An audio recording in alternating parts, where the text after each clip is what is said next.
Hey, buddy, I'm looking to get some, time killed. Go around through to the back. That's where you're gonna find the Palookas. For now, how do we want to do this? One person says welcome to Palookas? I think Tom should, because he's the new guy. Yeah. All you have to say is welcome to Palookas, and we'll take it from there. Do I have to make like a wee funny noise or something? You can. You know what? Now we're stuck. Yeah.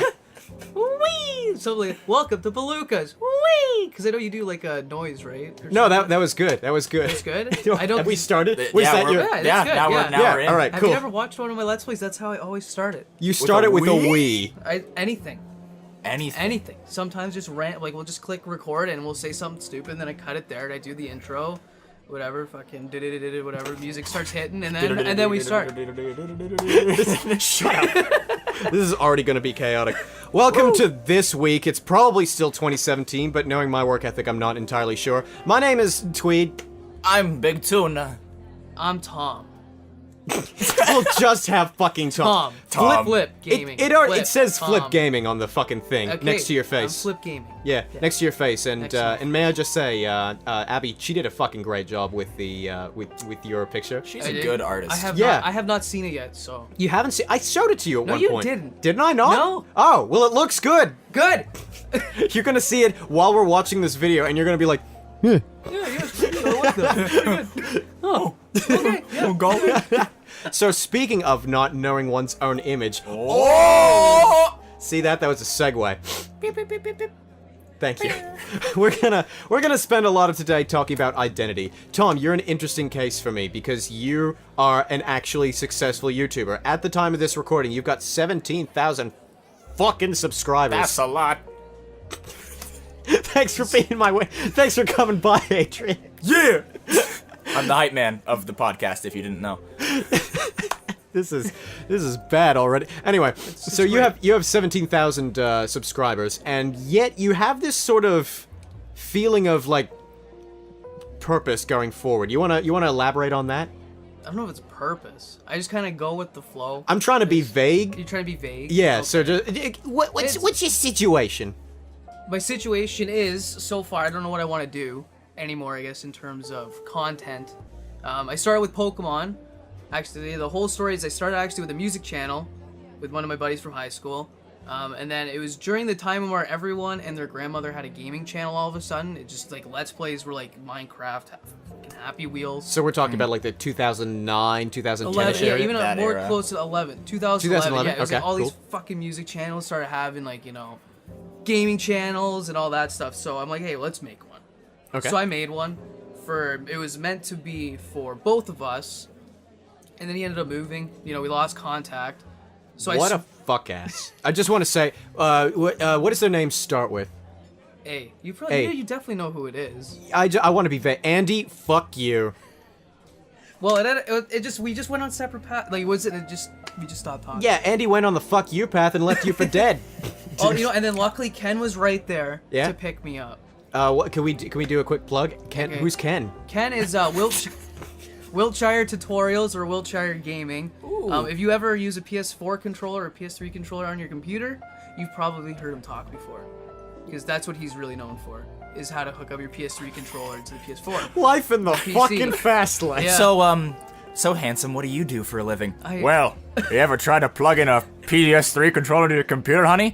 Why, yes, just the other day I was trying to play some emulation on my computer, and was that you talking? Yeah, red controller? Red controller. The whole audience gets wet just listening to fucking that. It's... Ken's Yeah. probably gonna listen to this and think, these guys are fucking assholes. Ken, I'm sure you make quality tutorials, man. His tutorials are the best.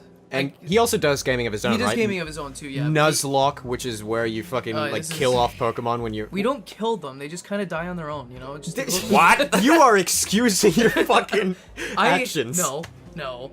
There's a whole story behind Nuzlocks and how me and Ken are the absolute best. All right, yeah, We are the regale us with your champions. tails at sea, my good friend. So, within the Pokemon community, a Nuzlocke is, if you don't know, is when a Pokemon dies, it's gone. You can't revive it, you can't, it's just dead. Like, it's done. And if you ever black out of the game or you lose all 6 in one fight, you lose. African American out. Go on. Okay. And pretty much what happens is a lot of YouTubers don't lose. They don't lose. Or Nobody loses. Do they just like grind it up? No, And- they just go, oh, I lost, delete, bye-bye footage, and then they play until they win. Oh. So everyone wins all the time. I've never actually seen anyone lose. So me and Ken actually have the only valid record because we show all of our wins and all of our losses. That's pretty cool. I mean, Yeah, if you're on, respect that. if you're on Twitch, then it's We're kind of 0 for 5 inevitable. right now. You're over 5? 0 for 5, yeah. I'm personally 0 for 9, but Oh, 0 for 9. yeah, I thought you yeah. said over. I've never won, but I'm the only one that counts because I'm the only one that's honest about it. Well, you could just fucking grind. We like, could, buy a but bunch of that's not potions. that's not everyone watches us to fail. Yeah, to like go like, oh, are they gonna win this one? I get that. The best comment I've ever received was we did one on Black 2, where we actually ended up cutting it with scissors. African American too. We ended up cutting it with scissors after we lost and lighting it on fire. We poured gasoline on it and we lit it on fire because Oh, that thing. Yeah, you told me about that. Yeah. So there was 3 episodes. We only lived for 3 episodes, and we're like, fuck it, upload it, we're done. So I got a comment. Wow, I'm excited for this series. An hour later, which was like the whole duration of the whole thing, he's like, well, that didn't last very long. And that was like, they were just kind of like, Sorry, whoa. Timmy. If I could side tangent for a second, I never understood the concept of destroying games when like something goes wrong. You know, like AVGN or like JonTron where they like break the cartridge at the end. Yeah. I never understood that, and I always get sad when they break it. 'Cause Well- it's like that's a piece of fucking history you just destroyed in a Yeah, way. it's spectacle. If it's like a $10 game maximum, then I can excuse it. Right, or if it's just like an empty cart and they hide the label and like there's actually nothing on it, like that's fine. But Yeah. like when I'm watching you destroy, even if it's a shit game, like No, just watching it going like, I would have liked to play that shit game. Now there's one less in the world. Yeah, Thanks, fuck exactly. ass. Yeah, I get that. yeah, I get have you that. ever played Black 2 though? I mean, but Black 2's like you could digital download that. It is so. so bad. Oh really? Is it bad? Generation 5 of Pokemon, I like to pretend doesn't exist. It's I only know up to Gen 3. I never was really into It Pokemon. is like, you know, the best thing about Pokemon was like the quick, easy story. Just boom, boom, boom, there's your story. Team Go Rocket's kidnapped your mom. No, Yeah, I gone. messed up It's already. close, it's close enough, but that's generally the Yeah. text is like, boom, problem, fuck you, and then you start battling. Yeah, The there's game like a plays. clear-cut villain. It's not like they introduced fucking Team Galactic. It's like, oh, we got a decent motive, and then what was the team in? Was it in Black where it was like, no, we're trying to liberate Pokemon from being Yeah, fucking It was like the guy whose name was N, but the whole story, ambiguous morality. you would have like 30 minutes of just text. It was miserable, and it's like just because there's so much text, you didn't care about the story. It was just terrible. Yeah, no, that makes Guys, sense. So that's mainly why I show actually, rather than tell. that is the only game I've never beaten for Pokemon. Yeah, I mean, That's why I lit it on fire. I enjoy playing. I enjoy playing a lot of baby faggot games like fucking Harvest Moon. Yeah. Where you what? You alright? Yeah, go ahead. The views of Tweed do not necessarily reflect those of that on the podcast. Is that better? Yeah. There you go. I would like to say this, pretense this by saying I only use the term faggot in like a joking way I know. because like basically all of my gay friends to my knowledge or bi friends also think it's fucking hilarious. I remember I've told you about my friend Riley before, right? Yeah. Yeah, you really got a bad Oh look no, on your face. Yeah, yeah. I've heard So- of your friend Riley. Yeah. Sorry for my face. No, it's fine. Anyway, he was talking about how tragic the word faggot is because it genuinely has an offensive history, but to quote him, it's so damn funny. Because it's a really funny fucking word. Pretty funny. Yeah. So anyway, But- as I was fucking anyways, Adrian, I like to play a lot of baby Dixon Butts games like That's better. Anyways. like Harvest Moon. There was one game in the series called Magical Melody. It is not redeemable. It is so fucking bad. It does the same thing where it's like 30 minutes of just exposition text, and you'd think in at least a Harvest Moon game. You've played Stardew Valley, but probably Yes, not Harvest Moon. No. Have you played either? I've played Harvest Moon on the GameCube. Okay. Wonderful Life? Yeah. Yeah. That one's okay. Magical Melody's the other GameCube one. Oh. And a lot of Harvest Moon games are much more complex than A Wonderful Life. Wonderful Life kind of took the backseat approach, but a lot of the other ones have like you can grow these crops, you can put them all in the shipping bin, you can get honey from this tree every day, you can go to the mines, you can go and upgrade your tools with stuff that you find in the mines. There's so many things to do. You will spend quite literally like one in-game year before you figure out all the things that you can do. And then you'll spend the next 10 in-game years doing those things because it takes a lot of time. So la-da-da-da-da, right? Magical Melody is one of those games. It gives 30 minutes, and you'd think, like, in the 30 minutes of text that it gives, it would tell you, like, the world around you, and you could at least know, like, oh, the mining shop is over here, the mine is over here, the farming shop is over here. But no, it goes through this fucking story-based bullshit involving the harvest goddess turning to stone for no fucking reason explained. Then you have to do an achievement-based system where you have to collect 10,000 fucking notes, just to fucking unlock her from stone. And there's this one asshole named Jamie who's like, oh, I was supposed to save him. This is my character arc. I'm the rival. And then it just, like, plops you down in your house, and occasionally people visit to go, like, have this fucking cat, or do you know how lumber works, or something like that. And meanwhile, you're going outside your home in the morning just going, where the fuck is everything? You go outside, there's, like, weeds, but there's, like, different property with different weeds. You pick weeds on that property, it's like, oh, that wasn't your property. It's like, what? I don't get anything that's fucking going on in that game. It's so fucking bad. You don't get anything. The map is terrible. It's not an actual map. It shows, like, buildings according to your proximity. So, like, it's like a compass with buildings on it. And, like, if you move around, let's say, like, a building is in the center of a circle, and you move to, like, the left corner of the circle, then the building will show, like, oh, it's on your right. But if you move to, like, the right corner of the circle, the map will just show, oh, a building's on your left. But it won't show you the actual map. It'll just show you buildings in a hollowed out circle. Yeah, so you have no clue what anything is. All the buildings, by the by, on the map look exactly the fucking same. It just says, there's a building nearby, watch the fuck out. It's bad. I have no comment for that. Thank you for sharing your deep hatred with Harvest Moon Magical Melody on the Nintendo GameCube. I kind of knew once you said the name, I'm like, that just does not sound like a good game name. Magical Melody? The most hilarious part is all the fucking Harvest Moon games have good soundtracks. Magical Melody, worst fucking soundtrack by a country mile. What? Not so magic now.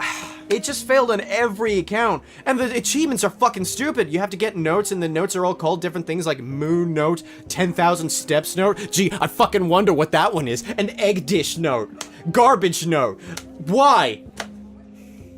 Upsets me. You've had a bad experience with that game. Yeah. I'm considering making a video in the future, a la Tweed's Guide style, where I compare all the Harvest Moon games to one another as soon as I play all of them. And rest assured, I haven't even played the fucking SNES one yet. The Magical Melody going on the bottom of the pile. You should do that one on its own separate thing. Like, you should do all of them in one, and then go the last one. You gotta wait till the end. Oh, am I gonna fucking Matt pat it? It Yeah. deserves its own video. That's just a theory, a game theory. You have to. Thanks and for then, being a massive pretentious fuck all who. I don't like game theory. And then, but when you do that, then you just gotta promote like a really bad mobile game that just thrives off whales. Like God of War. So fucking Magical Melody is stupid. This brought to you by Clash of Clans. Like that sort of thing, yeah. Oh, he did that the one time, and he actually got like a lot of people got mad. Really cool. Fucking good. Yeah, I think it was either Mobile Strike or I think it was maybe Mobile Strike. It was one of those. It was like a Clash of Clans kind of game where it's like, yeah, okay, for like the first hour you could play a lot. Well, like, as the time limits are kind of reasonable where you could go do other things, but then it gets to the point where it's like, okay, now you have to wait 72 years, or you can give us $100, and it'll be done now. And then it's like, at that point, it's like, is this really a fucking game? It's no. Waiting simulator. And then he pretty much like promoted it, and a lot of people were like, are you like seriously? Like, Yeah. Even if you're gonna have a waiting simulator, have some components of the game that are not waiting simulator, because then at least you're hiding it. Animal Crossing Pocket Camp. Is that That's a good game. Yeah? Yeah. It has I heard components that are not like waiting simulators? my girlfriend loves it. Yeah. It has, like, honestly, you can do whatever you want. The Holy only thing, shit. like, and if you play an Animal Crossing game, like, You it's can, Animal you can Crossing. kill a man. You can kill a man. Hide him in your trailer, throw him in the river, they'll never find him. But, like, the only thing that's, like, waiting is when you, like, build furniture. Like, you have to craft furniture. It's like, wait 4 hours, or you can use this special currency. But, like, other than that, you, like, wait 4 hours. But in the meantime, you can, like, catch fish, That's not so sell bad. stuff. Yeah. Like, there's stuff to occupy yourself Yeah. in between the time. Well, that'll actually That's a well-made game. Yeah, that'll actually benefit you Oh, yeah. too, right? Because Yeah. like, there's a lot of other games like Clash of Clans. Like, well, you can go do that. That's not gonna do anything for you, but you can go do Yeah, yeah. that while you wait. I feel like this was our subtle way of actually promoting a mobile game, like we're actually sponsored by fucking Nintendo of America or some shit. Actually, funny story. I actually got contacted by, like, I'm not gonna say the company, but they contacted me for a sponsorship, and it was pretty much just like a mobile thing. It was just like, Okay, so it's not a company we'd know. no, it was just like they had a bunch of mobile games. So, like you download games through their thing. Holy And it shit, is gets it you- Catch App? No. Oh. And you get like points or something, and then you can use those points to buy actual apps with their coins or some shit. I don't know. So they contacted me for like they gave you the whole spiel of garbage. Like, we want your channel. Here's examples of people who have used this. So I email them back. I'm like, okay, yeah, whatever. Like, I asked them how much money they're gonna offer me because I'm like, I'm not gonna promote a mobile game unless you're paying me good money. Yeah. Everyone knows who watches my stuff, like who follows me closely knows. If I promote a mobile game, I got paid a lot of money. Yeah. Just click the video, click off, don't pay attention to it. Done. You are so fucking post-Empire. Some people Yeah. would go like, no, I'm promoting this because No. I actually like it. The whole H3 thing where it's obvious that they It's got just- paid exorbitant amounts. Yeah, no, it's like if I like there's certain things where actually got like I got an air pump from like for my fish tanks from a company. I just haven't had a chance to do something with it yet. That's something where I'm like, okay, if this actually works, it's actually like I actually will use it and it's important and it's good. Mobile games? No. Yeah. Just pay me a bunch of money, give me my money, I'll pocket it, nobody's gonna download your game, whatever, I get some money. Yeah, no, yeah. That's It's the good. honest truth. So many people would just be like, okay, guys, these are the best mobile games. Like, I wasn't sure about it, but then I downloaded them. No, you're just gonna go in front of the camera and say, like, Hey guys, I got paid a bunch of money for this. Here's the link. Don't click it. Let's go. And I did it with. I think the game was called Drop Zone. They gave me. oh, that's a good It was like. title. It was pretty much like a MOBA RTS. Yeah. Oh, it was bad. It was, Wait, MOBA real-time strategy? yeah, Fuck it. it was This exposed. podcast brought to you by DropZone.com. Look in the description, Okay, it's well- actually there. DropZone.com. Probably has nothing to do with the actual app. It's a I game. don't know where it'll go. If it's porn, I'm sorry. It's a computer game. It's Probably porn. But so they gave me all the code and whatever. I played it for maybe about half an hour and I was like, yeah, this game's shit, and I turned off the stream. I was like, Good. I was like playing. I'm like, yeah. Please tell me it was just those words. This game is shit. Then black yeah, screen. That was his end. And I was like, can't do it. We're done. And it was just not good. But so I emailed him back. I'm like, whatever. Yeah. I'm like, yeah. You know how much money are you gonna pay me to do it? Because I'm like, I'm not doing a commission or a download link money like payment thing where it's like I got contacted by some fucking like gardening game. Oh or something. shit! Gardening games. Sunday Gardener. What? Like it's. You believe that shit? Plant some flowers, And call it a then day? and then they wanted to pay me $3 per download. So whoever downloaded it, I would get $3 for it. What the fuck? How do they even track that? I guess I, it's like... well, you get your own link. Yeah, so the it's link. Like, yeah, they follow the link and it's like, well, that, and I'm like, That's I'm like, why it's always like audible.com / like John. I hate brown people the channel. It probably wouldn't be that, but you know. Yeah, I don't know if Audible wants to be associated with that, but so Well, they associated themselves with JonTron. yeah. Heyo! that's All right, true. But I like upfront payment. You know what he said, like, well, if you look at the statistics, wealthy black people commit more crimes than poor, impoverished white people. It's like, everyone at home's going, what are you on? That's a whole different discussion. And my favorite thing is that, I'll wrap this up soon. My favorite thing is that, like, he apologized for by saying, like, I really shouldn't be speaking what's on my mind. I'm a comedy channel. You know, we can debate as to whether it's right or wrong, but the most important thing, I'm like, no, you're skating around. You said that. You said that. Yeah, he was kind of trying to. He was just doing a little bit of a dance. Yeah. Yeah. So anyway, so the Sunday guys wouldn't give me like upfront payment. So I'm like, I wanted like $100 to make the video. I'm like, I'm not touching it. I'm not downloading your game. I'm not looking at it unless I want $100.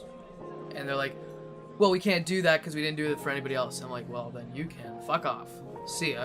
And then Tom ain't fucking fooling around. I'm not a big business guy. Like if I can line I'm a university student. I need some money. Yeah. Right. It's obvious. So like sometimes if something good hits me up, okay. Yeah. But it's like everyone knows if it's a mobile game, I got paid a lot of money, I sold out. Normal shit's coming. Yeah, Right, that so- is so very post-Empire of you. If I can go like with the Just university just terms. like, yeah, I'll just give me your shit, give me your money, we're good. So I emailed these guys. I'm like, yeah, okay, how much you gonna pay me? They're like, okay, what's your channel? And I'm like, you guys don't even know what my fucking channel is? Are you kidding? How'd they find you? Exactly. I'm like, you guys don't even know what my channel is? Maybe they were asking like, which channel are you gonna put it on? There's only one channel. Well, it's still question applies. Yeah, they're like, what's your? I'm like, how do you know what channel? They're like, oh well, we don't have. I'm like, how'd you get my email? Yeah. And I just cut it off there because I didn't deal with it. We emailed everybody at Gmail ever and just assumed they'd have a YouTube channel. There must be like a filter where you can just go through like a bulk of channels. Yeah, just, like filter out the email link. Just like an algorithm. Above 10,000 subscribers, yes. Find email. Email them. Yep, pretty much. Yeah. Probably my favorite one though was there was a I don't know if you guys heard about the Power TV guys. Did you hear about that? The Power TV. Power TV. They're like a guys? network. They're like a Okay. sub network to They're, Scale they're, Lab. they're an MCN, a multi-channel network, yeah. Well, they didn't call themselves that. Oh, shit. They were like they were like a small group. Oh, yeah, Adrian, you're here. Go on. They were like a small group of. I'm giving Paul the finger on the other side. You can't see it, but it's there. Could you take that out, please? It's really uncomfortable. Okay. Stop! I forget. I don't remember what he called it, but there's like maybe 50 people. Yeah. In this whole little. I guess they did not call it a sub network because those were not allowed. Okay. No, they called themselves a talent agency. Oh! A talent agency. God help you, Tom. I was like, okay, I'll bite. Let's talk. They're like, here's my Skype, whatever. So I go on Skype, and it ended up being like, I ended up talking to these guys for like a week, and they're like, oh, we've done this for this guy, we did this for this guy. They're like, we paid for a guy's recording studio, and I'm like, okay, show me it. And they showed me, and I'm like, okay, I don't believe you, I don't buy it. And like they kept emailing me. Oh, you were talking about this with me in the past. Yeah. And they just Outside kept the podcast, emailing. I think I showed you the Skype chats. You did, yeah. Yeah, and they kept talking, kept doing this. Oh, we can offer you this, we can offer you that. We'll offer you 70% of your revenue. Well, I'm with Curse. I get 90. You're already fucked. I get Yeah. I get 90%. They take 10%. It's good. I'm not locked. I can go, hey, Curse, fuck you. I want out. And they're like, okay, bye, done. Otherwise, our relationship is just they give me money and life's good. But they're like, They would have paid for your studio, though. Yeah, that's what they said. They're like, we'll pay for your studio. We'll get you all these sponsorships. We'll do this. I'm like, can you show me what sponsorships I can get? We can get you sponsorships. And they just kept repeating these lines. And I'm like, you know what? I can't do it. You guys are bullshitting. They're like, they did the whole thing. Well, we're closing up our quarterly recruitment, and you may not be able to get back in. Oh, no. I'm like, oh no, too bad it's December, it's almost over anyway. I'm like, whatever, so I cut it, and then a couple months later, they started deleting a guy's videos, because in their contract, which I have, it said they owned your content. That's... So it did like the Facebook thing where when you ever upload a picture to Facebook, you don't own it, Facebook owns it now. Yeah. Right, so they did that with your videos, so they had complete control. So somebody uploaded a video and they said, we don't want it, and he's like, too bad. They're like, okay, delete. Oof.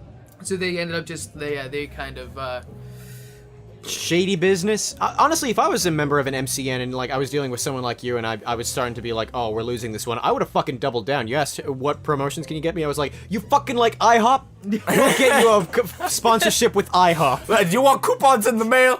We'll get you free double-decker pancakes. We can't get you money, but we can get you coupons out the ass. Look, I get deals in the newspaper. I'll fax them to you.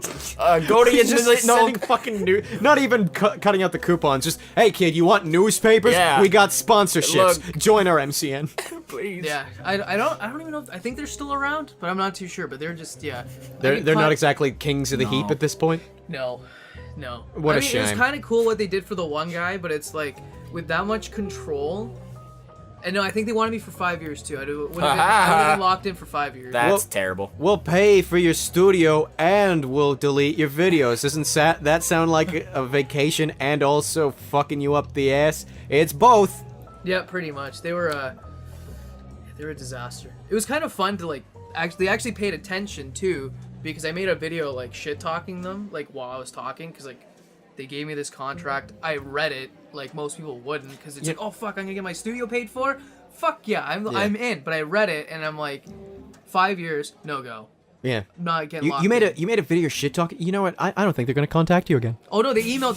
They were like, we saw your video. Like they titled it and they pointed out all the points. They kind of counteracted like 2 of them and then ignored the rest of them because I was right about the rest of them. Mm-hmm. And they're like, were they, to be in all fairness, trying to be as fair as possible? Were they right about the ones that they counteracted? yes, Okay, cool. yes, they did counteract it. So they were. That's why those are the only 2 they did. Yeah. And then there's a couple they kind of were like, we're not gonna pay attention. into this. Hey, this one, we're just gonna shove that one underneath there. So, yeah, so it was like, you know, yeah, that was it. It was it was probably the most interesting encounter. No, I had a fight with Full Screen too, where they renewed my contract. Full Screen. Full Screen's another multinational corporation. Yeah, they renewed. I don't know. I meant multi-channel network. Yeah, they renewed my contract Big building. when they Just a weren't allowed screen. to.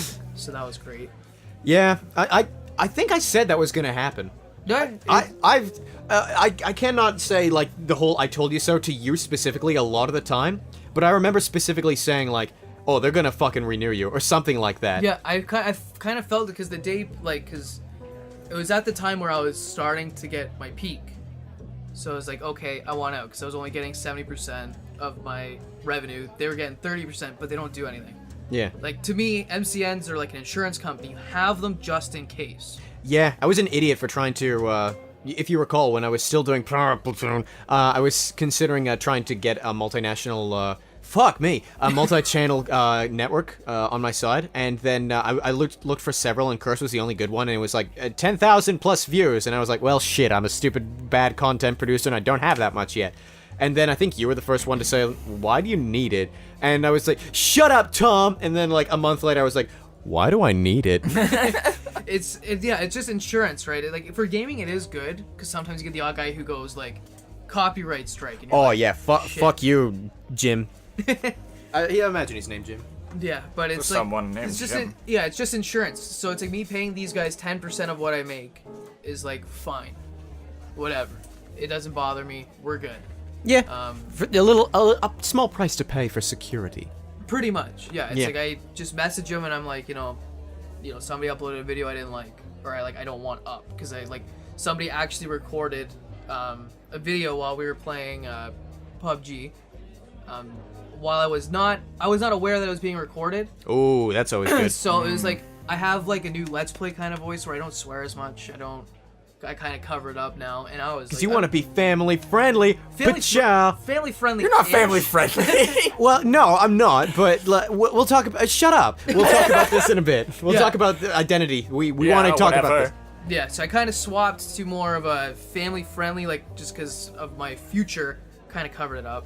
And he was recording, and I didn't know. And you were swearing. I I'm was just playing with a bunch of buddies, so I was swearing. Yeah. This, that, and then he posted it in the Discord. Oh, look at the video we did, and I looked at it. I'm like, I don't remember. Fuck. I don't fucking remember Yeah. giving you permission to Yeah. film me. And then my other buddy was in it too, who doesn't make YouTube videos, and I'm like, I can guarantee my buddy didn't give you permission to upload it. Yeah. So I ended up fighting. I emailed him 3 times, and he didn't do it. And then I emailed my network, and I'm like, I don't want this. Like, I don't want the strike. I don't want money. I'm like, I just want it down. Don't strike him. Don't do anything. I want it down. He ended up taking it down before Curse did, but Curse emailed me they're like, yeah, it's gone. So Cool. Sweet. Curse good boys. I Good like boy, them. Curse. Yeah, they're the But This is actually a good segue into what I was going to talk about in terms of family friendly versus not.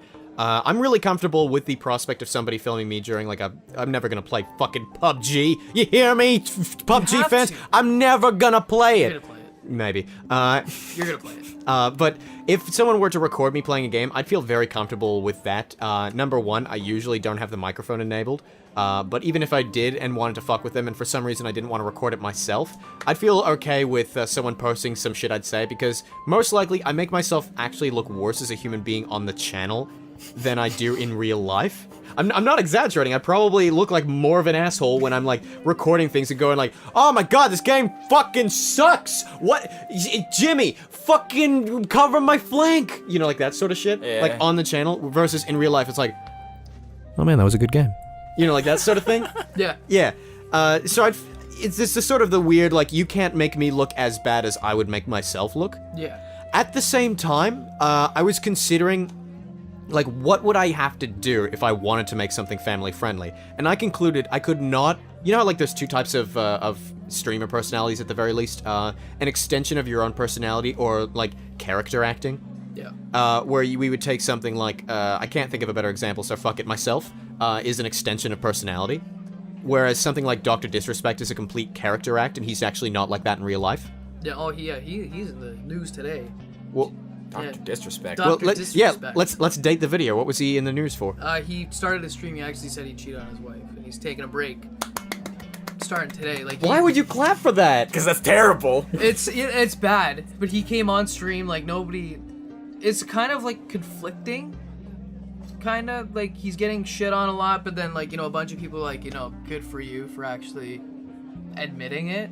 But then other people. I suppose that's like refreshing, but that doesn't excuse that. No, yeah, it doesn't excuse it. I think I just kind of like, he went on stream like, and he like I when I watched it, I'm pretty good at calling out bullshit, and like watching him explain it, like it wasn't like a bullshit like just don't get mad at me. It was like the guy's like actually like fucking like upset. Like I fucked up, like I like screwed it, like my wife's screwed, like I have a kid now, like I just like it's not good. Like it's not one of those like when you get called out for like sexual assault or something where like I'm sorry, I'm gay now, like Kevin Spacey. Right? It's not like that. It's like I'm sorry that happened, but I'm gay now, so it's okay. It's like, wait, hold on, time out. What happened? That's how you spin that? You were gay then. You were just like not asking for consent. Yeah. So like this guy actually went on to apologize. He's actually he's on a break now or something. Yeah. I hope he comes back. He's like one of the only streamers I could watch. Yeah. Anyway, the poor. I don't even know how to go on from there, but anyway, Woo! character act like him, I think, would be the only way to make things family friendly. Like, if you wanted to create a completely family friendly stream tomorrow, Adrian, Hey. I feel like it would be necessary to not make an extension of your personality. At the very least, my personality. Because an extension of my personality, swearing is going to happen at some point, Yeah. It's not going to be family friendly. And I'm probably going to play, like, murderous, awful games where you kick someone in the face and then shoot it. GTA. Yeah, exactly. Whereas, if you wanted to create something that was completely family friendly, and you already had yourself as a person, like, let's say you never did anything in YouTube before today, Tom, would it be fair to say it would be easier to create a character channel rather than an extension of your own personality? If you had never done YouTube at all? No. No? No, All right. I'm a terrible actor. Maybe my hypothesis doesn't hold true, but for me specifically, I know I would have to create a character channel where it's just like, hi, boys and girls. Welcome to Uncle Eddie's streaming fun time party. We're gonna be playing Quap. I don't know. For me, like, the first family-friendly game that came to mind, Quap. Quap. I mean, like, I probably could make it an extension of myself, but I just replace all the swear words with, like, frisbee and, like, fudge or something. Like, just, like, make the swears, like... Yeah. It would feel weird after a while, Yeah, though. Yeah. well, I mean, I used to, like, work at a camp, and, like, once you do that, you kind of stay in that mindset for a while. You're like, you're like, oh, fudge. Yeah. It just kind of comes out naturally. Yeah, no, that's and fair. you still have the same intention of the fuck in the, oh, fudge. No, yeah. But- I get that. I was gonna say something, but then I forgot. Keep that in, editor me. Yeah, I guess it just depends on what your other settings are, though. Like, if you're working at, like, a certain job, like at a camp, Yeah. then it's really, it'll be easier. Yeah, To but step out. I don't want that fucking camp personality of like, okay, boys and girls. Like, Oh, I fucking that's hate like that. that's a Yeah, I- preschool camp, dude. Yeah, but I really hate that that's tied in with family friendly. No matter Yeah, what, that's you will true. get an intersection of the two. I don't know. Do you watch Hearthstone on Twitch or no? Hearthstone? Hearthstone, whatever. Hearthstone! Blizzard Entertainment sponsored me. No, I don't really Oh. watch shit. Blizzard anti-sponsored me. Get fucked. Yeah. Get dunked. Get No, bent. okay, Get there's shit a on. Hearthstone streamer named Trump, and he is like family friendly, but like He's like the 20th most subscribed on Twitch, isn't he? Yeah. He's pretty damn famous. he's pretty damn famous. He like doesn't swear or do anything explicit, but I wouldn't say like it's like a mature stream, but like it's family friendly. Yeah, it's not patronizing, is what Yeah. I'm saying. Yeah. I'm fine with that. As long as it's not patronizing. I hate how I'm kids just entertainment. commending him on how well he does it. I hate how kids' entertainment has just sort of stemmed to be patronizing. I think it's an interesting evolution of Mr. Rogers, personally. Because, like, before Mr. Rogers, all of kids' content was actually pretty damn brutal, where it was like, pies in the face, being mean, ha ha ha. Then along came Mr. Rogers, and he was like, he talked kind of slower to make sure that every kid could understand him, so he would say things like, I'm glad we're together again today. But he would never really talk down to kids. He'd just sort of have that voice that a lot of people misconstrued, and then they turned it into an, okay, boys and girls, today we're gonna learn our ABCs. Like, there's a clear difference between the two. You're fucking. Is this fair to say what you're studying to do? What? Is this fair to say what you're studying to do? Yes. Okay, you're studying to become a fucking teacher. Yes. That shit's important, yeah? It's important, like, the tone in which you address your own audience, whether you're streaming, whether you're teaching a class full of snot-butted kids. Yeah, I have a totally different approach. Like, I don't Okay. talk down to anybody. Yeah, no, yeah. Yeah, it's like, pretty much when you're going through it, like, I talked to somebody who's actually he's finishing, and he's like, that's how they teach you to do it. Like, I worked with, like, older kids. Yeah. And, like, that's how they taught you to, to create this respect level based on, and, like, pretty much talk almost not necessarily down, but, like, treat them younger than, like, they are. Okay. Right? Which is not good. Yeah. The coolest teachers are always the ones who act like you, but you understand the line is that they're a teacher. Yeah, they treat you like you're older than you are, but, like, they're still on a higher level. Yeah, it's like you know the teacher I'm probably talking about in high school, because we went to the same high school. The history one? No, biology. Okay, does wanna it name begin with drop. does it begin with an H or a W? W. Oh, dude, Mr. Wenderson. He was fucking cool. I know exactly Yeah, who you are, he but was we're gonna call him Wenderson. Yeah, he was like by far the best teacher in high school. Yeah, yeah. Because he would treat you like you guys were on the same level, but you still understood he's the teacher. Yeah. And those are always the best ones. Oh, I got a fucking story about Mr. Wenderson if you're ready for this. I'm ready. I'm not sure if I said this on the podcast before, but if I did, it was probably with Keber, so whatever. Okay, so, this one time, we were doing drama shit. We were doing 1X. It was hell. You're a drama major, Adrian. Hey, Alright, you're here. I'm just in the corner. So you know 1X? Yes. You know how painful they are? Depends on who's directing it, but they can be, yes. Cool. So we had a 2 or 3 month unit in high school, which were 1X, where we had to write the script. That's, okay, no, go. Where we had to write the script. That's already bad. Go. We had to assemble the teams, perform it ourselves, Yep. like after rehearsal, build the set, Why? and come up with our own costuming. And Okay, this was- that's fine, but why with the set? Why? we had to do this in the space of 3 months. Okay, build as in physically construct it, or be like, I want this block here. No, as in we brought in our own stuff from home. Why? Yeah, so we had that in high school. That's I mean, like, that's a very good learning experience for someone who does want to be in a dramatic program. Yeah, no, it's trial by fire. But writing the script? Oh, fun fact. Almost everyone was shit at writing the scripts. I was one of 2 people in the class where our teacher said, like, this script is passable, you can perform it. Everyone else was just like, this is in the toilet. Our teacher used to be a professor at the university that we all currently go to. The drama teacher with the first name beginning with S. Oh, I'm not even a drama kid. I know exactly what you're talking about. Yeah, the only time he was ever, like, reprimanded or anything like that was apparently he kept teaching graduate level content to undergrad students. From what I understand from the few drama classes that I've been in our university, he left that university, went to high school, and started teaching the exact same goddamn content. Have you read Peter Brook's The Empty Space? No. We had to do a fucking 10-page essay on it in grade 12. Holy shit. We had to memorize the differences between the deadly theater, the holy theater, the rough theater, and we ignored the 4th one because it's from a directing What the fuck is standpoint. rough theater? I don't even know rough- what that is. Okay, so you know what deadly and holy theater are? Vague. I know more deadly than holy, but yeah. Deadly is traditional for traditionalistic psychs. Yep. Holy is creating the new ideas where the substance is not necessarily in what's on stage, but it's in the invisible.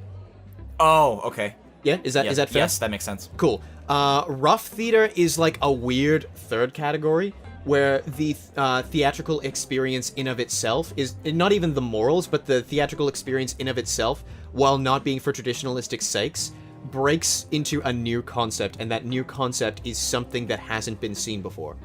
So rough theater is when... So it's originality in, like, a weird sense. In a weird sense, but it's originality as it was created by process of not looking for originality.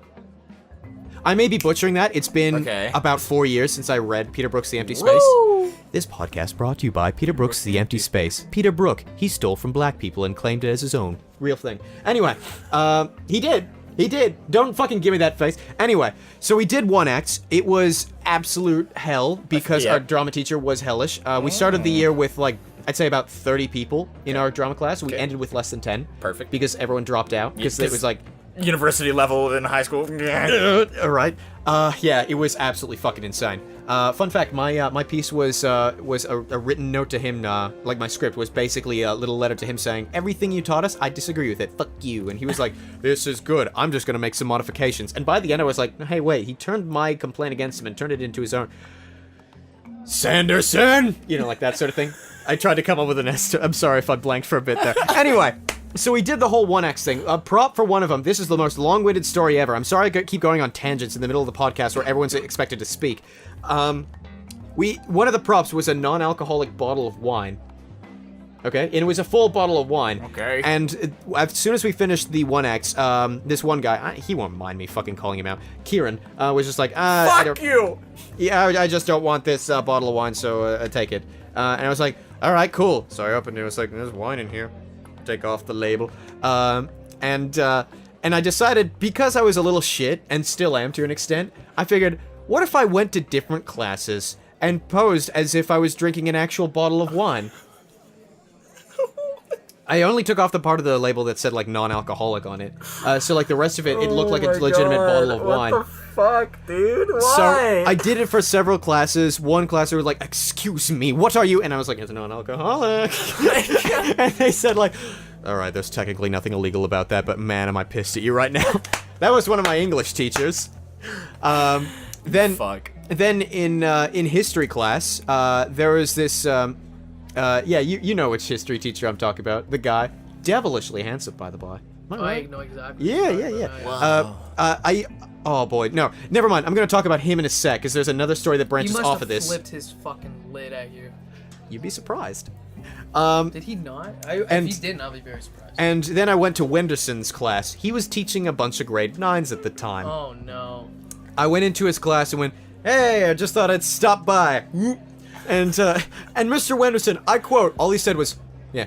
And walked towards me, took the bottle, took a swig of his own, handed it back to me, and then said, am I fired? And I said, oh no, it's non-alcoholic. And he was like, oh good. And went back to teaching the lesson. He is by far the best. Oh yeah. Like he, yeah, like there were, well, I mean, like there were, like he told me last year he was gonna retire. I did bullshit. He's still, like, teaching. But he would fucking, just walk that line every time. Yep, every single damn time. But you know what? His fucking, I learned the most from him. Yeah, I believe it. Like, all my other sciences, like, I'm in geography, so I do, like, a science, a little bit of A, a little bit of B, and a little bit of C. But biology by far was my best, just because of him. Yeah, that makes sense. My sister used to tell me a story about how he got his start in one of those schools for, like, the poor neighborhoods where people would pull knives and shanks on each other. And apparently he diffused the situation once by just saying, can I speak to each person in the hall one at a time, please? And there was, like, a guy and a girl, and, like, they were breaking up. And it was like, I fucking hate you too! And they were pulling knives out on each other and shit. And it was a very delicate situation, so, like, once he managed to calm them down and just, like, say, can I speak to you one at a time, you're not in trouble or anything like that, he pulled them into the hall, and apparently he told the guy, like, listen, this girl is fucking crazy, this isn't even worth it, man, you're gonna get in trouble for this girl? Are you serious? Nah, man, if I were you, I would just be the better man, ignore her, and she's looking for attention, so that's really what'll get her. And the guy was like, right, man.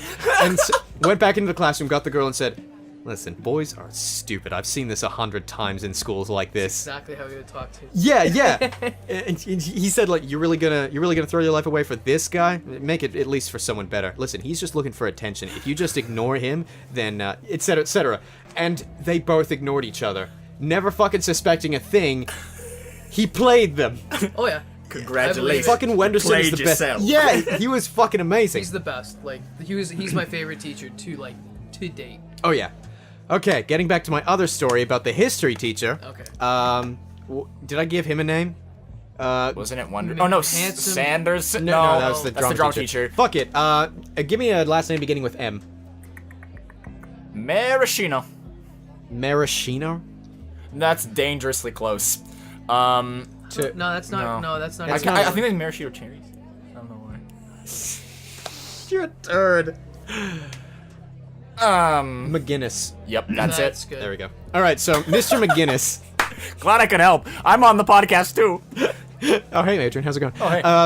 So, Mr. McGinnis, my history teacher, at the beginning of the year, he's just fun to talk to in general. He's a cool, personable guy.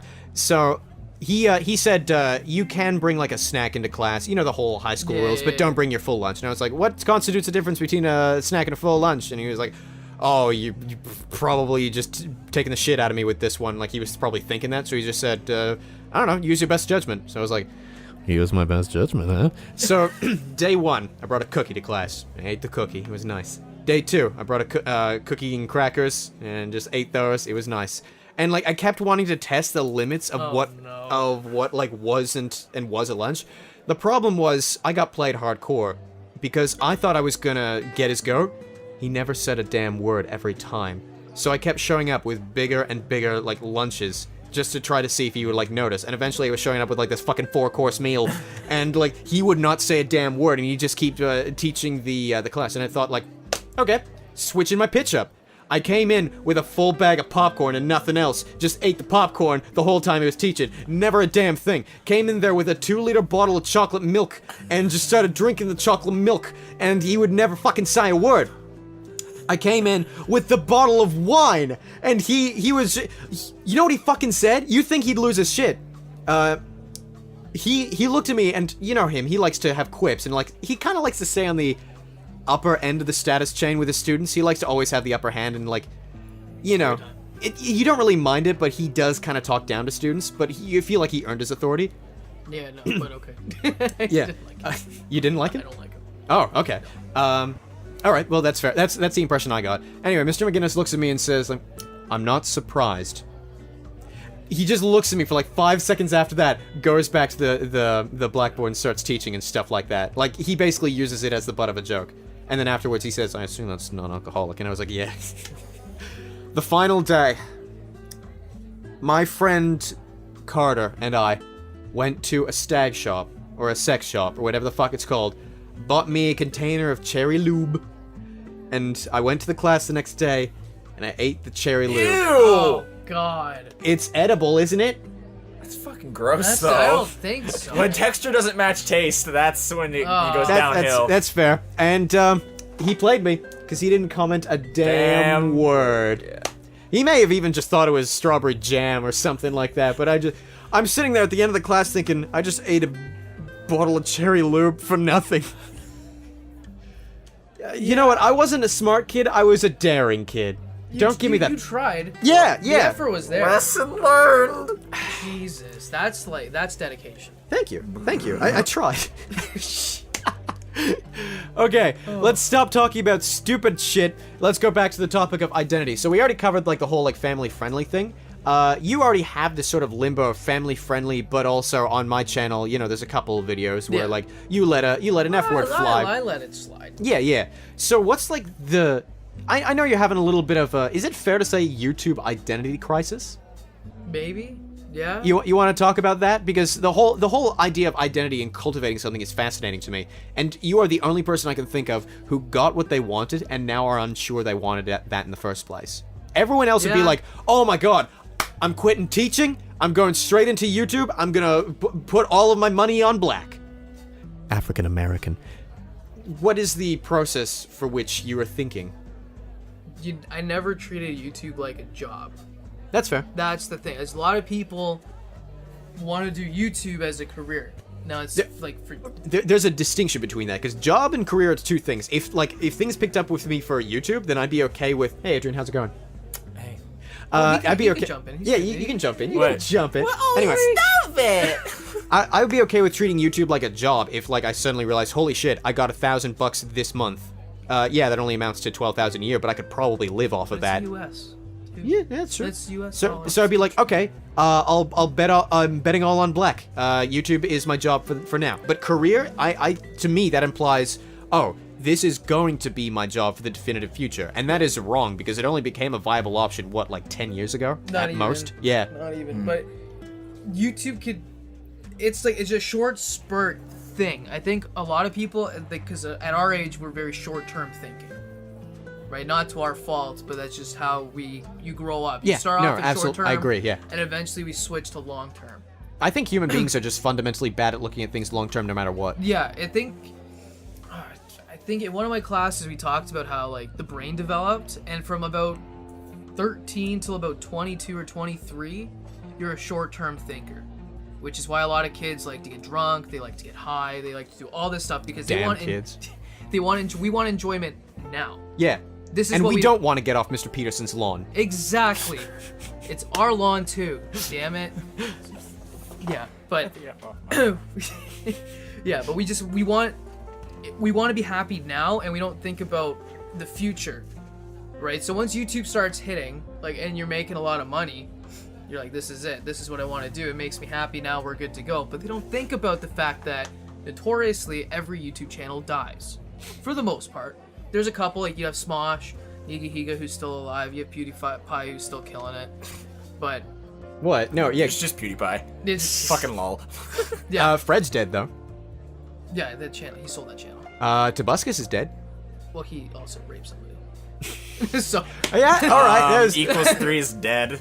he went to Facebook instead. What? But Equals 3 as a channel is dead. Equal 3 as a channel is dead. Yeah. But he jumped But he shit. he used that as a Balloon Shop launching pad though. He used it as a launching I feel pad, like that's also a reason why some people view YouTube as a job, because they figure once YouTube runs out, I'll get a job at something else. But you can't unless you. A lot of people jump off too late.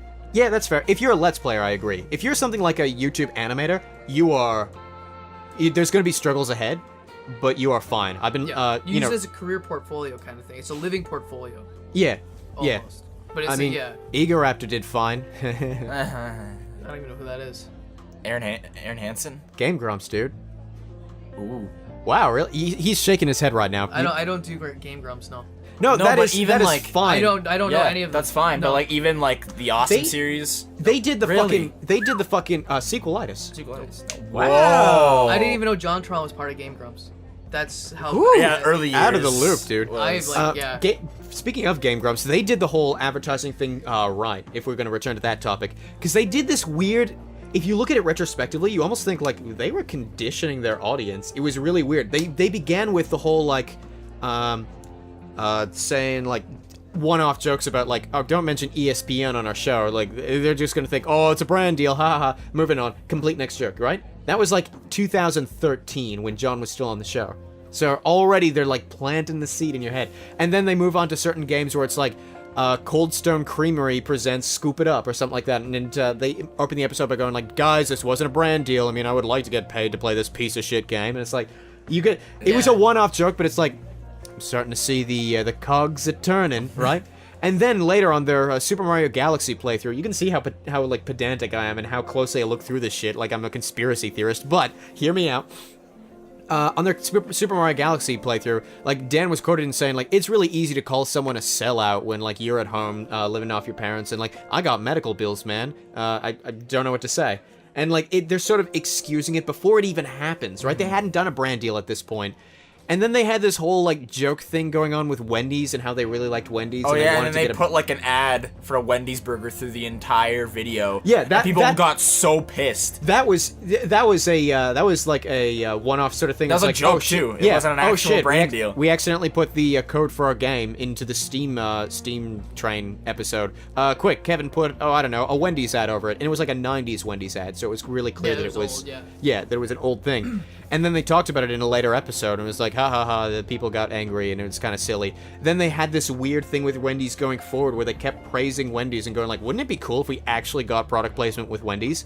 Then one day, boom, product placement with Wendy's. It fucking happens. So they do a weird product placement thing, and then I don't remember if Crunchyroll came before or after this, but then like the slippery slope started to take its toll. They became influencers instead of content creators, essentially. Yeah, exactly. And they started doing ads for Crunchyroll. And everyone praises them for the whole, like, yeah, how much is Crunchyroll per month? Oh, it's $16.99. You can buy it now. And it's like, ah ha ha, I would watch advertisements all the time if it was done like this. And it's just, they're just saying the ads with a sarcastic voice. It's not fucking clever. But it's weird how they condition their audience since the very fucking beginning. Yeah. Whether it was accidental or not, there's evidence there. I sound like a complete kook. I'm aware of this. Paul, take off your tinfoil hat. We're getting radio waves in here. That they fucking planned this from the beginning to have ads. Not only just that, but they have their own fucking line of t-shirts. Usually the jokes for the t-shirts are made in the ad for the t-shirt, which I don't get. Why don't they just like put t-shirts with their phrases on it? But no, they made a t-shirt with I Burgie Burgie. Even though they could have just put a t-shirt with Burgie, that one little burger that like is what their mascot in a couple episodes. But no, they made a sitcom short about how like, oh, I love Burgie. Oh, instead it's I Burgie Burgie. And then the t-shirt says I Burgie Burgie on it. The t-shirt has the tagline from the ad for the t-shirt. That's so mind-bendingly stupid. It's like you're a walking advertisement. it's like if we started selling t-shirts, it's like, Adrian, you're a sap. And suddenly we can like we can sell like Adrian, you're a sap shirts, you know? And there's like a picture of a tree. All right, print it. I pay for it. Yeah, no, yeah. Thank you. Next time we do Palookas, can we all like custom order Adrian, you're a sap shirts? Yeah, absolutely. Yeah, cool. Thank you. I think we have to now. Yeah, we can cafe press that shit. Yeah.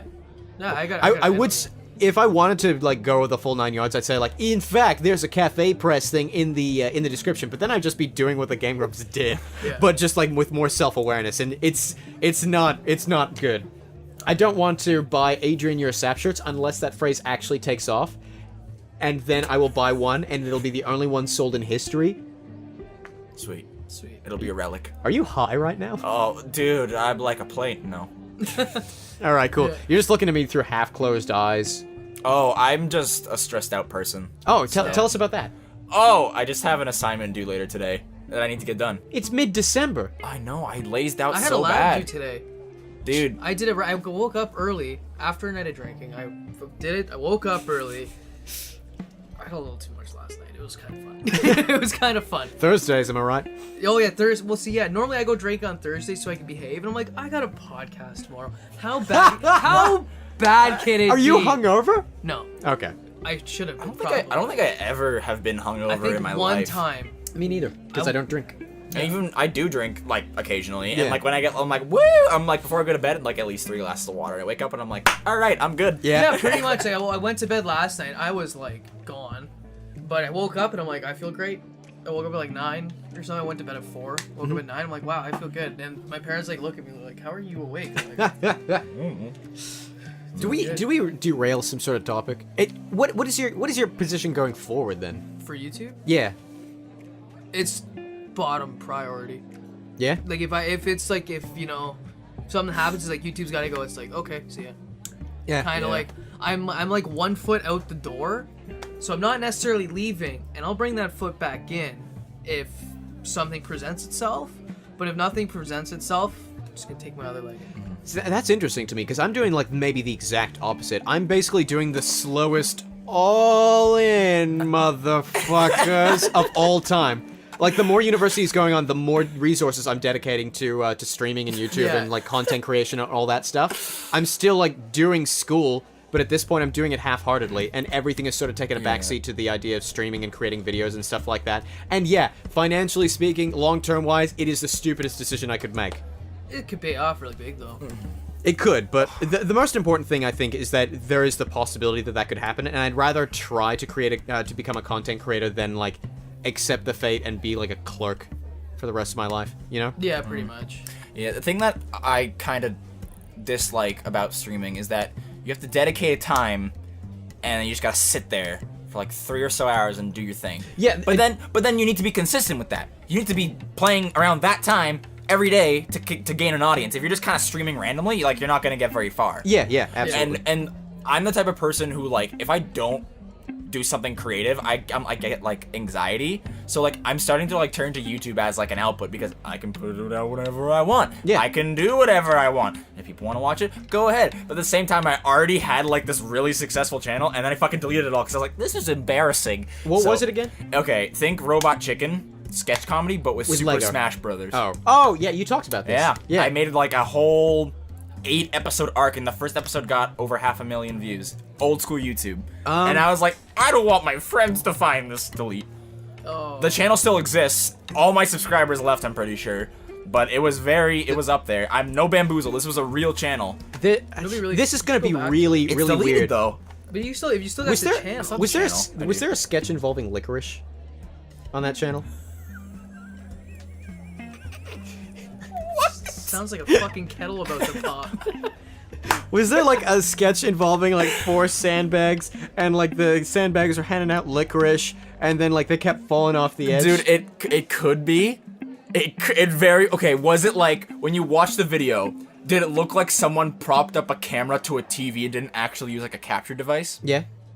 It could have been me. Okay. Okay, what was the title of the video? I don't remember. It was probably called Super Smash Bros. Brawl's bloopers, and then an episode.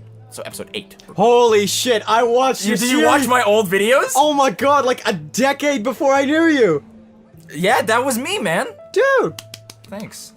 Holy shit! Yeah, You're do famous. you remember the channel name at all? No. No. What was it called? Wiggler101. Yes. Holy shit! Yes. Yeah, that was me. Holy shit!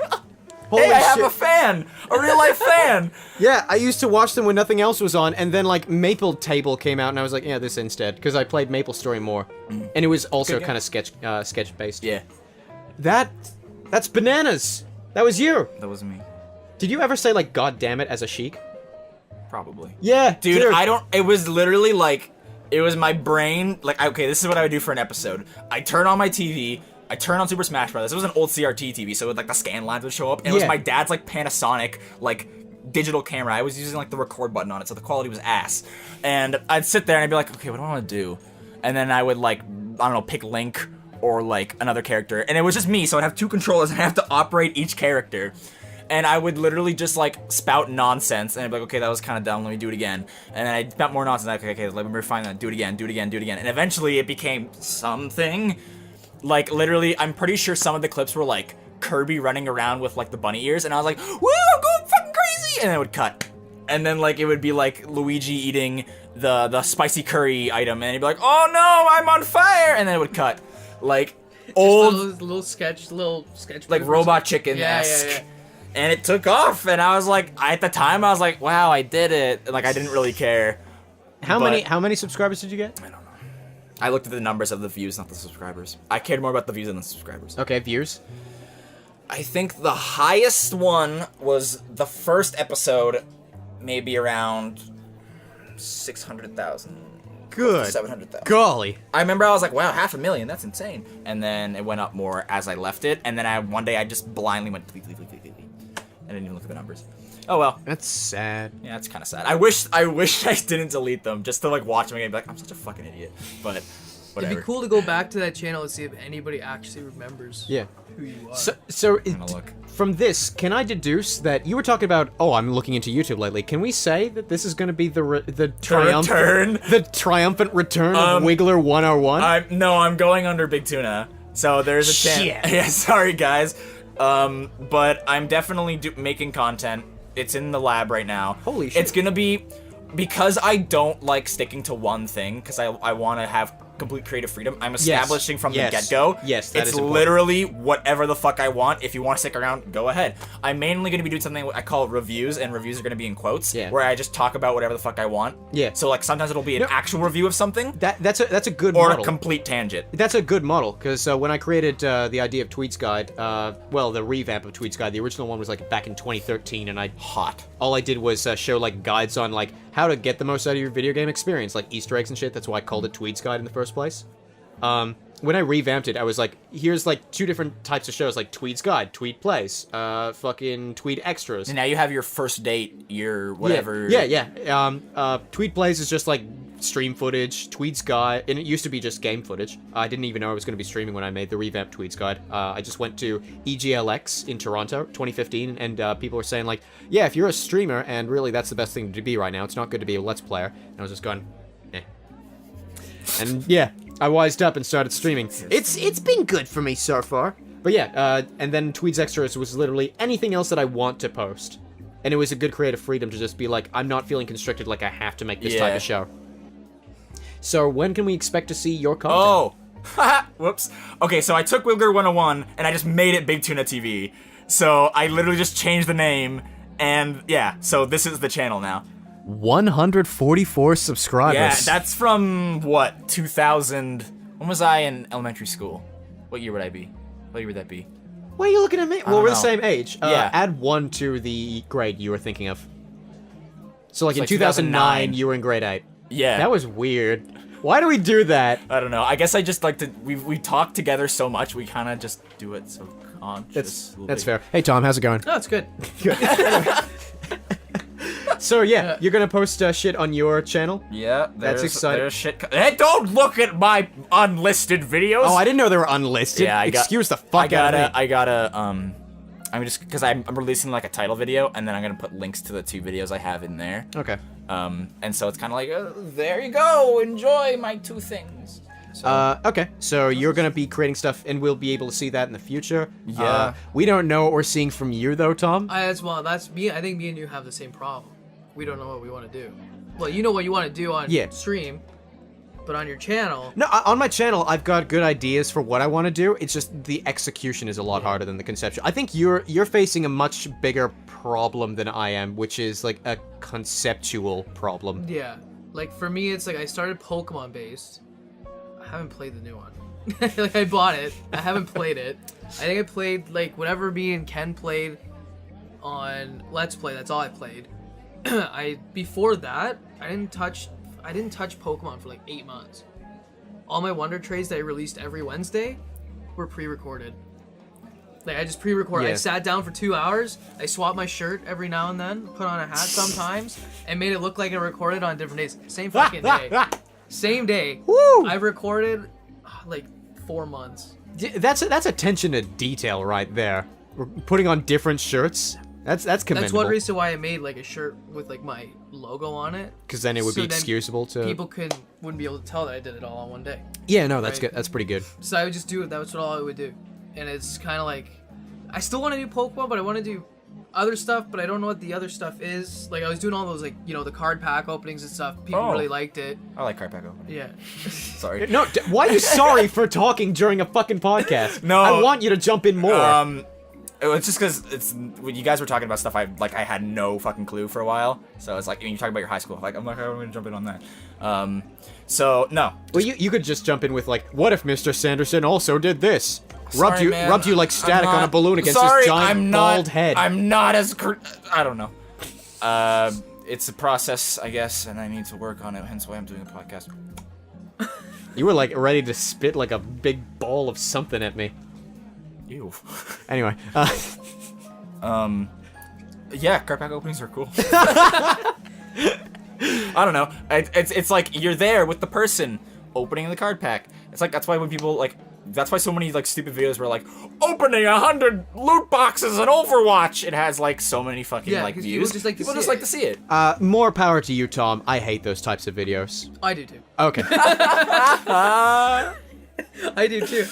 Why do you do them? Because whenever I open something, I felt like it was a waste if I did it off camera. Because there's no excuse for me not to be able to go To make content just out to of it. make- Yeah. Dude, I felt the same way about buying games. Cause I was like, when I bought a game, I was like, oh man, I really want to play this. Like, and then I was like, oh, but what's the point if I don't stream it?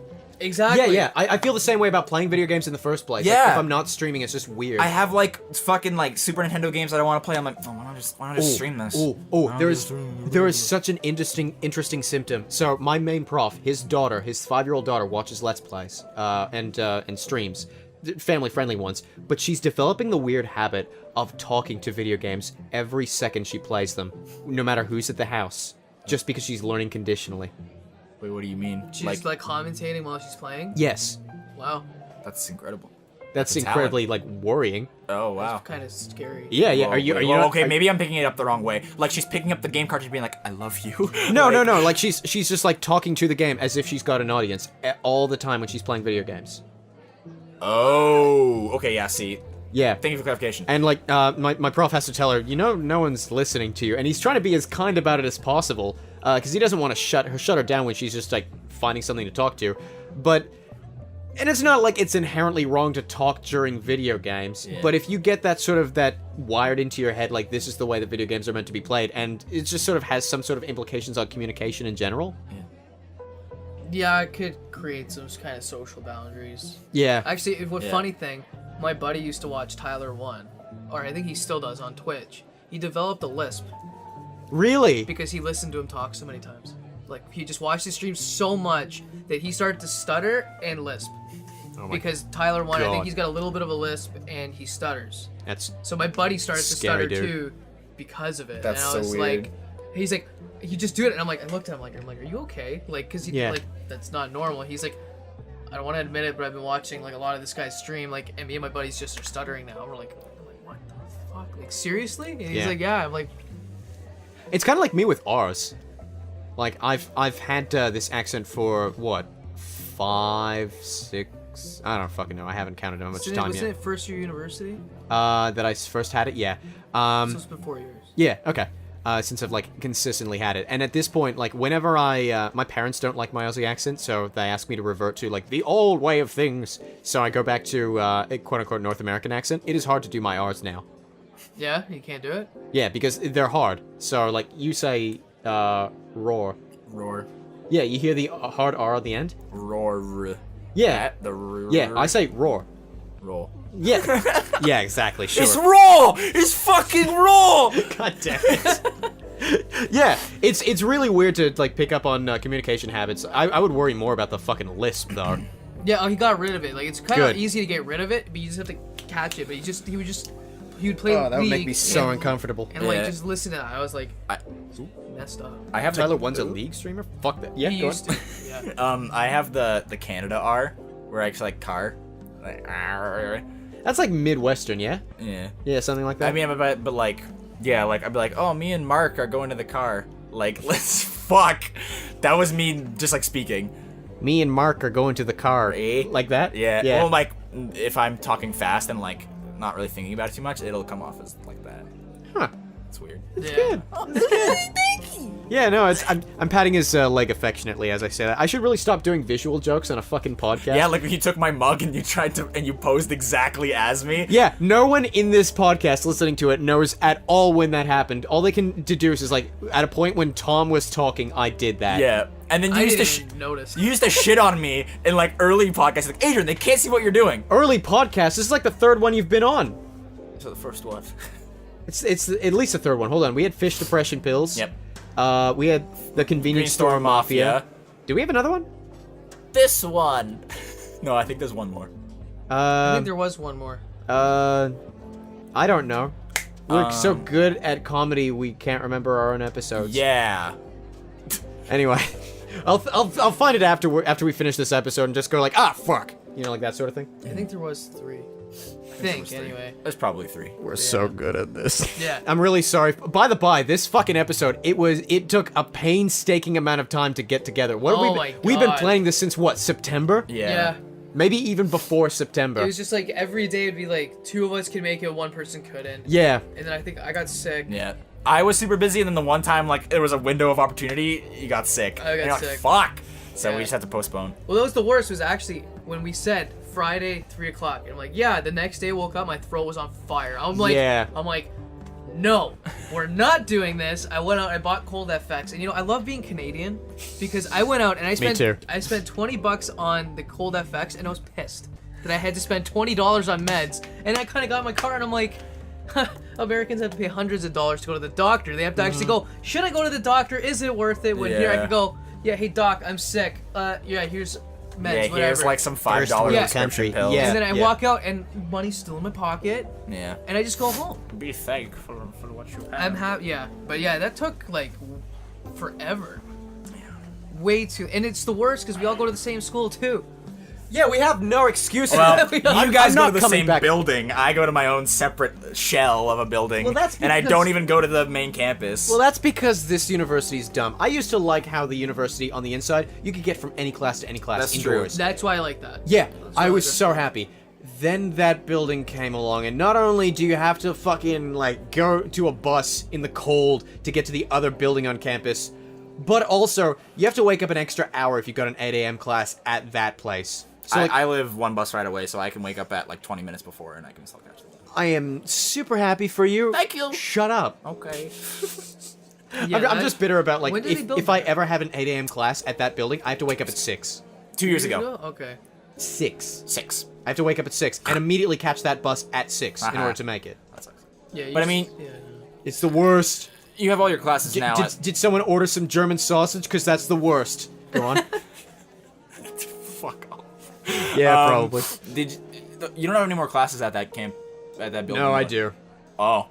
All of my arts-esque Oh, classes, yep. non-theory. Because they were like, arts people in this school? Get the fuck out. Go to your own fucking place. I will never talk to you ever again. Here's some money so you'll shut up. And it sucks for things like improv too, because then it's basically Hence why I can, like, don't never use this go. word, but it's actually applicable. A segregation of students. It quite literally just like puts them into like, here are the guys that really appreciate the arts, but here's where you're probably going to be able to hold improv. And it's like, well, fuck. Like, Yeah, most of the people who want to it's come because can't make it's it. our fucking school is okay. Bad.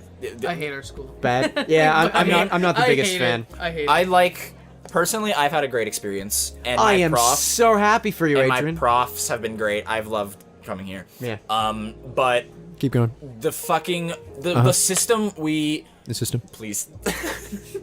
I'm the hype man. To like reserve classrooms because we have studios, and you can like if you have a student card, you can reserve a studio. Holy shit. But they fucking kick you out if you're not.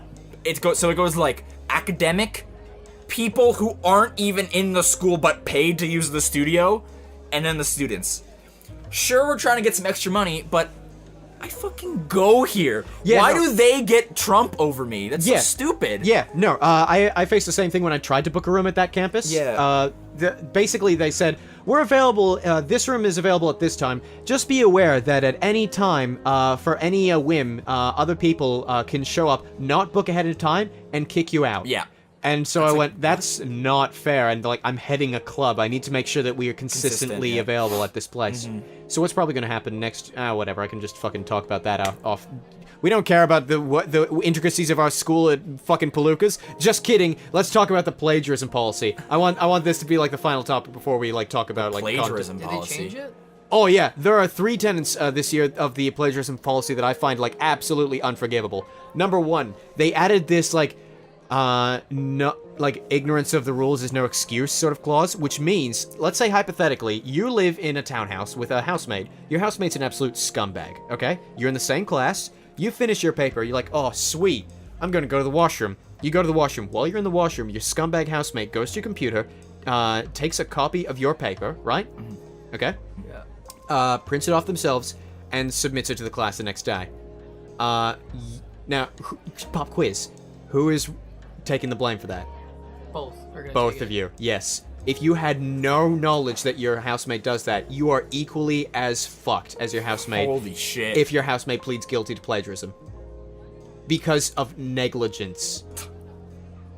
Fuck off. If you live in the same house as a housemate and your housemate decides to fuck you over, as long as they fuck themselves over in the process, that's fine. So it's basically opening it up to like fucking kamikaze attacks or whatever, or even just like, why the fuck should you get blamed if, like, you had... Granted, there are gonna be people who go like, oh, I didn't know that they copied my paper, who are lying. But at the same time, there's gotta be a better system than people who legitimately don't know getting fucking expelled. No, it's not. Well, yeah, no. It's not punishing fair. the innocent. It's not fair. Yeah, what was that old adage? You should... I would rather let 100 guilty men free than imprison one innocent man. I think that Yeah. was Oliver Wendell Holmes or some shit. Yeah, and well, the problem is like, I think it's the first offense is like you get a 0, right? You fail the paper, and then you got to take a plagiarism course over the summer. The second Fuck time, off. and then the second time is see you later, out you go. Yeah. But that's not fair for the. And my buddy actually had it where in his seminar, he goes to our school. He went to our school anyway. They had to get their papers peer reviewed, so he handed his paper off to a girl. Uh-oh. That girl- A girl. That girl took one paragraph that she really liked from his paper and put it into hers. Okay. Now the problem was my buddy never went back to edit his paper. So she made all these reviews. My buddy's like, yeah, fuck it, whatever. It's good enough. I'm not going to touch it. So there was no changes made. So it was a carbon copy. Ooh. When she was probably expecting him to go back, change it up, like do the edits when he didn't do any. Piece of shit. So she took it. And they proved that she took it. They shouldn't have probably done a peer review like that, whatever. And they're still gonna put on his record academic misconduct. Yeah. Only yeah. because, not because he was guilty, but because he was there and he was involved. But that academic misconduct marking was not going to indicate whether or not he was innocent or guilty. So he had to fight for months to get there. He's like, I will not accept you putting that on there. He's like, I didn't do anything. Like, well, you were involved with academic misconduct. Then he's like, okay, then make it say that somebody took my work. Oh, we can't do that. He's like, then I want it off. And he fought for months. Yeah, And they which is took it good. off. Which is good. You should never have something like equating to you took something and you were the one who was taken from. Yeah. Like, both equally guilty in the eyes of the law. We're this university. Fuck you. Well, it's all, monocle on my it's- face. Yeah, explaining my visual joke. I haven't, like, my... or, fuck. Beep. Take 2. Go ahead. Okay. Editor me, take that part out where he accidentally said the university name. Go on. Okay. So, my whole experience has been awful. Most of my profs have been good, excluding, like, first and second year. Those are the worst, because it's just, they always know, like, most of the people are gonna be gone.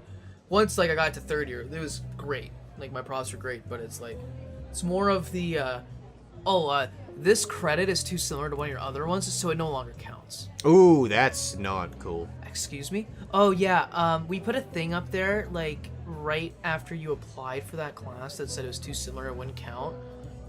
And, yeah, so you took that course for nothing. Wow. And I was like, Ooh.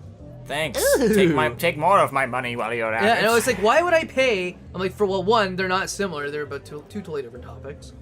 2, why would I fucking pay for it? Like, Yeah. what? Yeah. To learn. No, to learn. I don't learn in university.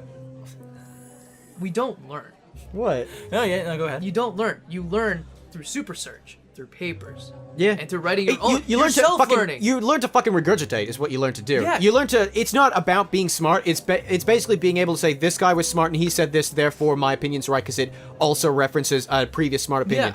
It's not adding new ideas to the world. It's just confirming the old ideas. I don't like university. Were you laughing because I put the shirt in the hamper? No, I was laughing because you, I don't know. It's just because you guys are on a completely different plane than I am in terms of, like, what you do at school. Like, you guys go to lecture and you sit down and you do whatever. Like, I'm doing, like... I'm half and half with you, actually. Oh, that's true. Because some of my... Well, theoretically I'm half and half with you because some of it is kinesthetic. Yeah. Like, everything I do is, like, I have, like, one class that's non-kinesthetic. I'm like straight lecture.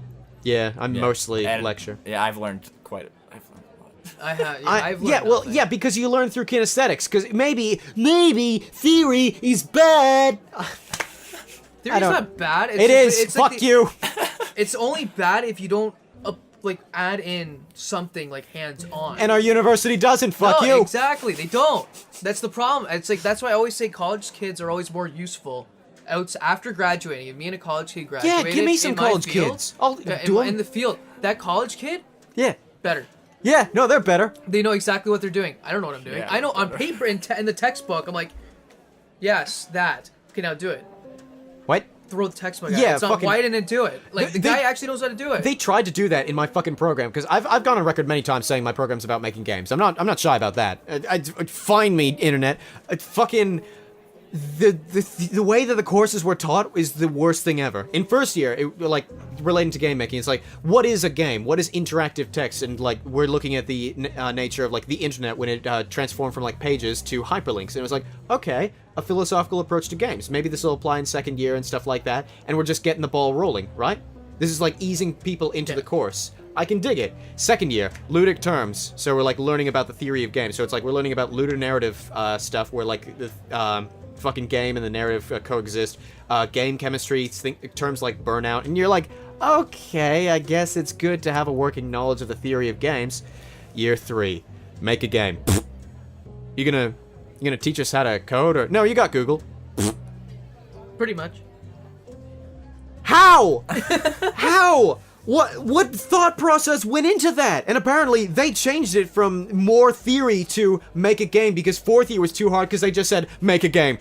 You know it's not the solution? Making year 3 more of year 4. Making it an actual fucking bridge between year 2. Well, hopefully I would have wanted year 2 to be some fucking coding. Year 3 should have been like, here's how to code. Here's how to make a basic engine in this thing. Wouldn't it be great if there was a teacher going, here's how to make an engine? But no, we got Professor fucking McGermany going like, here's how to make a game. Go make something. Just kidding. I'm gonna leave out the first part. He had a nice accent. I liked him.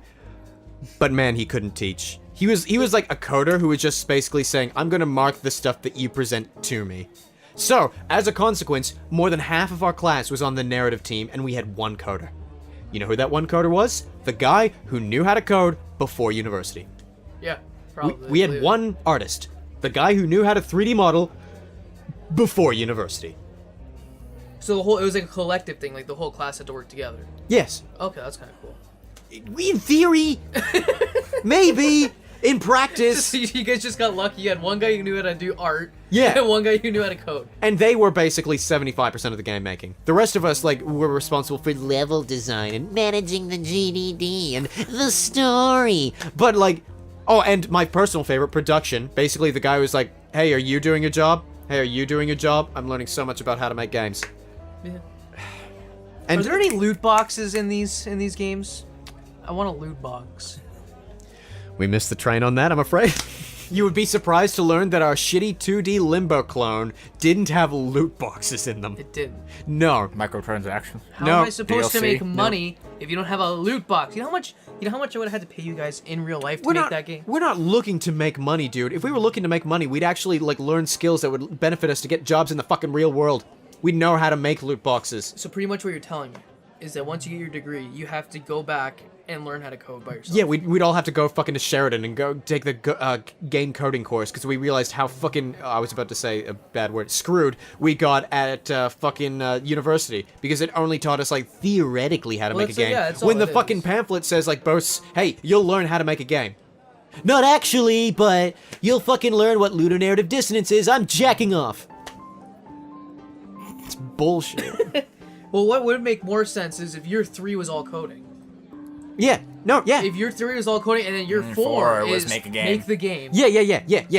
And then, Or like, even you- just like choose your specialization, we'll try to have teachers help you from around the school. So Yeah. maybe someone could specialize in story creation. They could get a creative writing prof to just come in one day of the week for like an hour and teach that section of the class. Maybe a section of the class wanted to go into 3D modeling. There are people I know for a fact employed at our university who are specifically responsible for 3D modeling and stuff like that. I believe it. That'd be cool. Why couldn't we we at least cross-list in class? My favorite fucking thing was that there was a required one of the like kind of required courses. You know how you could like pick 3 out of the 5 Oh, yeah, presented? Yeah. Some of them was like web design, 3D modeling. Oh, these are cool. These are no longer available to your major. They're only available to visual arts majors. Number 1, why is it there then? Why does it say it's one of the required courses? Now I've got a smaller pool to select from, and sure as hell, I'm not learning about fucking geospatial imagery or fucking looms. There was one class that was like technologies of history. It was a class about looms. We learned about the difference between the Roberts loom and the something else loom. I don't even fucking remember which loom. Who cares about looms?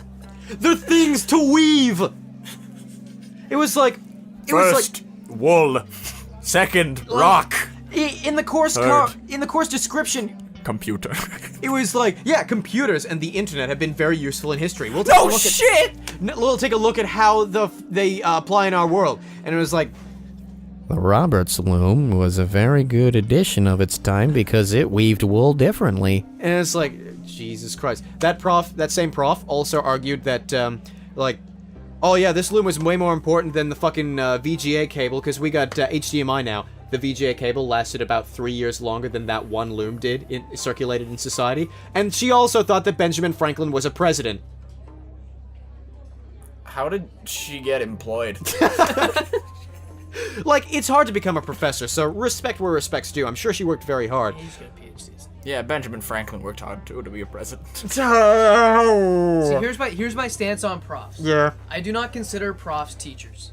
yeah, They are just people who know something, yeah. and Probably. I hate it. I've had a couple good. The best prof I've ever had was a high school teacher. He was a high school teacher first, and then he became a professor.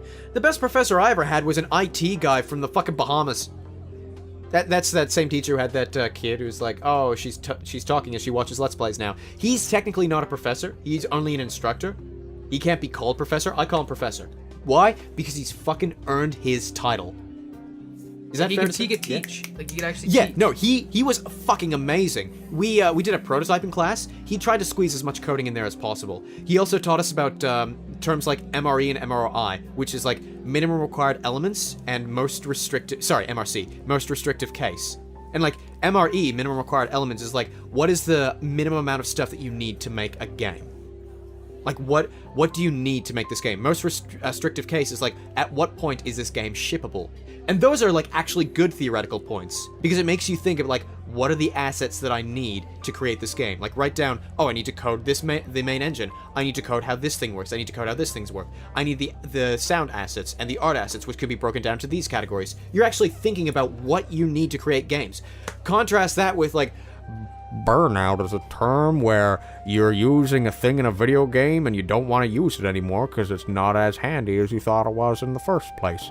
Ludonarrative dissonance is when the game's story doesn't match the game's gameplay, like when Spider-Man says, "Oh no, I lost my powers, but you can still shoot webs places." Please hand us $700 for this class. it doesn't make sense. This episode of the podcast was a lot more venti than usual. Oh, well, you know what? It's exam season. Yeah, that's actually true. It's So a it's- product of the season. It's a reason for the season. It's literally, yeah, pretty much. Yeah, I go on school rants usually Yeah. around exam time. Yeah. Well, this was your Tom Flip rant. Do you want to add one poignant sentence? Get on close to the microphone. Do I want to add something? Yeah. Like, Just that what? one sentence that really sells this. Do it. You're a good actor. It's fine. I'm a good actor. I don't know. What should I add? I don't know what Just to add. one thing that can summarize the whole situation of like school and Oh, of university. school? One sentence. Just do it. Yeah, just anything. Give me poop. God knows he would say that. This broadcast is brought to you by Nike. Yeah, you just no. For me, university is like I just want my piece of paper. Yep.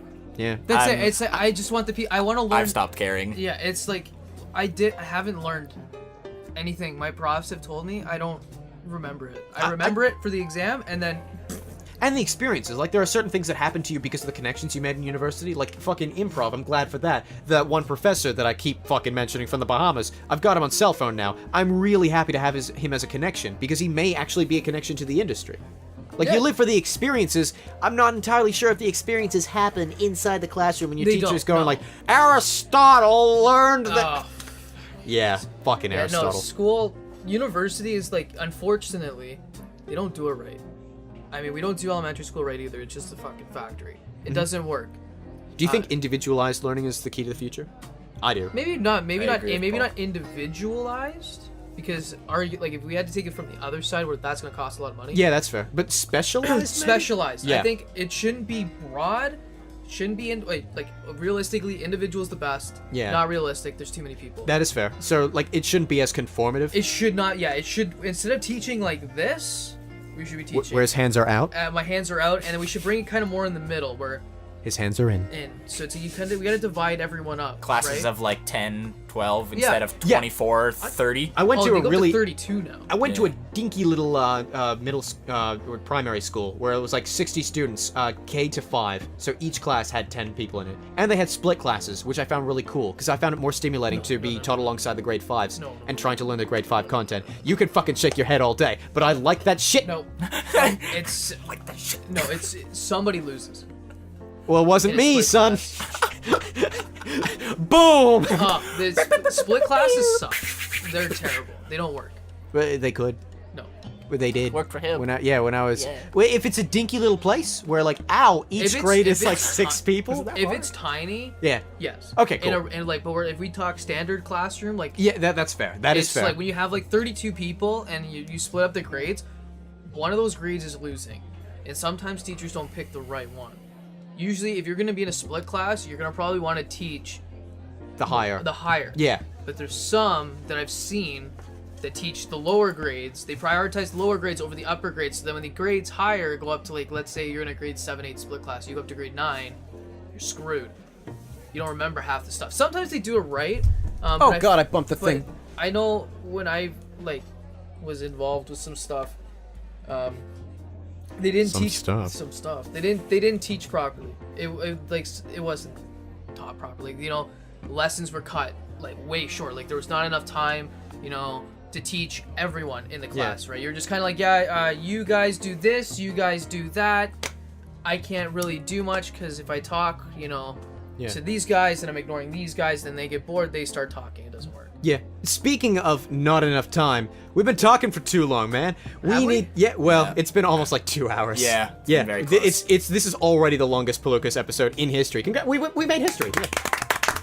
Anyway, so instead of a goal for next time, I'm gonna present you guys with a challenge. Wow. I love challenges. All right. What is your goal for all of 2018 as a content creator? It can be to fucking leave, if that is your thing. You should start because I think you've got a good thing to lead with.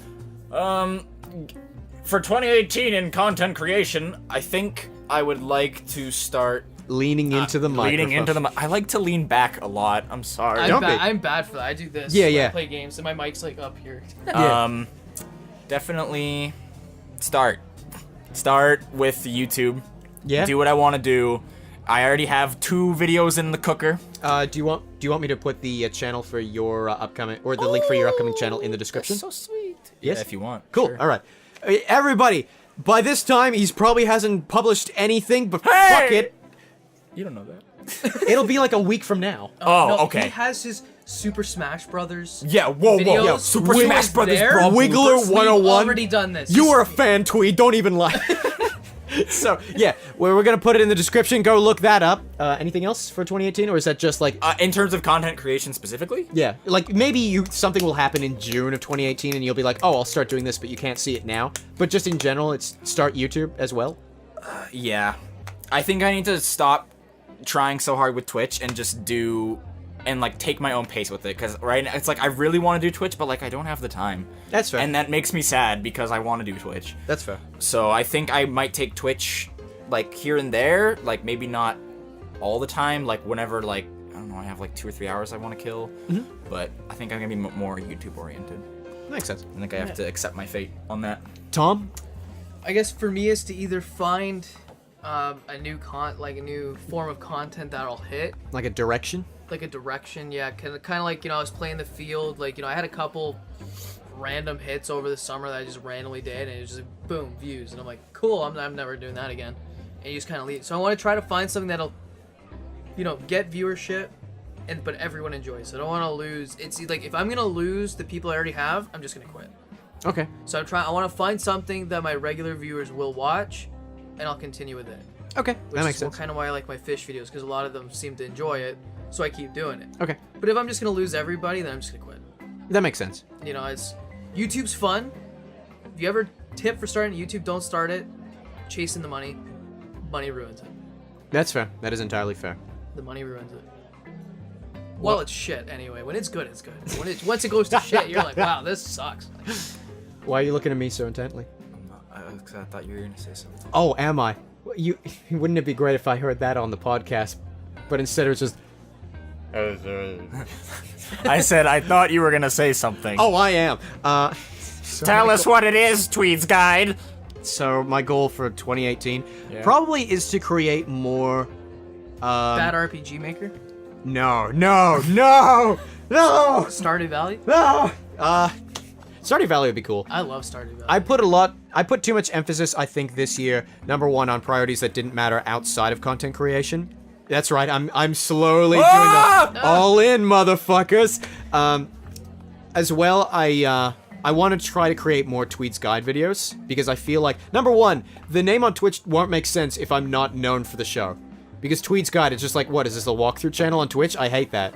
I went through a whole crisis where I wanted to rename the channel. I saw that. Yeah, just because I thought Tweed's Guide is the most stupid fucking name, but it rolls off the tongue. God damn it. You could just change it to Tweed. I tried. It's taken.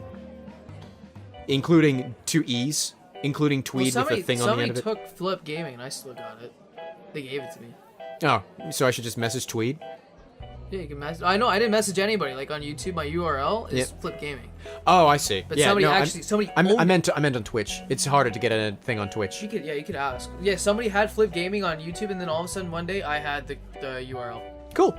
I had That works. I had the /C, which was like the custom URL, and then one day I forgot the C and I just typed in Flip Gaming and I had it. I was like, That's sweet. Poor bastard whoever had that before me. Like, I knew somebody had it, so I'm like, Yeah. fuck it, whatever, I'll leave it. But I have it now. Hey, Adrian, how's it going? Hey, man. I'm glad everyone in the audience could probably hear that. Anyway. So, yeah, make more Tweed's Guide videos. I've got a good idea of different types of themes that I want to explore. Some of them are like game reviews, some of them are game comparisons, you know, this thing versus its sequel. Some are just concepts in gaming that some things have done well. So the one thing that I will spoil is I want to create one based on the concept of pseudo-stealth, where stealth is like a component of the game, but it's not the main thing, like Hitman Absolution, where you could play it straight face and just shoot everything. It's like The Last of Us 2. I played that whole game not stealth. Yeah. And it's hard as fuck, but you could do it. Yeah. Yeah, and sometimes when the stealth is just like... or Yeah. I hate... when lack of stealth makes it more challenging? Yeah, I don't like games where you are absolutely required to do stealth. You would not like Alien Isolation. No. I like It's games... a fun game, though. I like games where it's a mix, where it's like sometimes you're like, you kind of have to... Every time you walk in, you're like, you have to pick one, but both will work. Yeah, I get that. You can kind of just pick, like, okay, I'm gonna go stealthy here and do it, whatever. I get that. Well, that's our plans for 2018. It's been a rough, wild ride. Wild ride. Yeah, but it's gonna be fun seeing what 2018 has in store. I feel good about 2018 as a content creator. I understand if... I don't. Yeah, I understand if you don't. Tom just going like, I don't know if I'm gonna survive this next year, man. I feel kind of weird being next year. I got a couple things. Like, I'll explain it off this. Yeah. I do have me and Ken do have something. Good. And It's almost Adrian as has- it's almost just like our last hurrah. yeah, So I get me that. and Ken are both kind of, Your Final Fantasy. you know. But like it could transform into a continuous hurrah. That's exactly. It's something people have not necessarily done. Ooh. Oh Ish. shit. So it's kind of like it's either it'll hit or it flops. But Yeah. it's like even if it flops, the people who do normally watch us are gonna love it. So Yeah. it's gonna be great. But it's kind of gonna be like either our last hoorah or a look, fuck everyone. We Just posting woo! dick pics. No. And Adrian, Hey. I'm looking forward to seeing your content. I expect more. Don't. stuff. Yeah, From I us. expect the bloopers to be finest quality. It won't be that, but... No, it's gotta be that now. Oh. All right. You promised us a lot. Now. Adrian, sing us out. Sing us out of the podcast. Blue moon, I don't know the lyrics. Find something you know the lyrics to.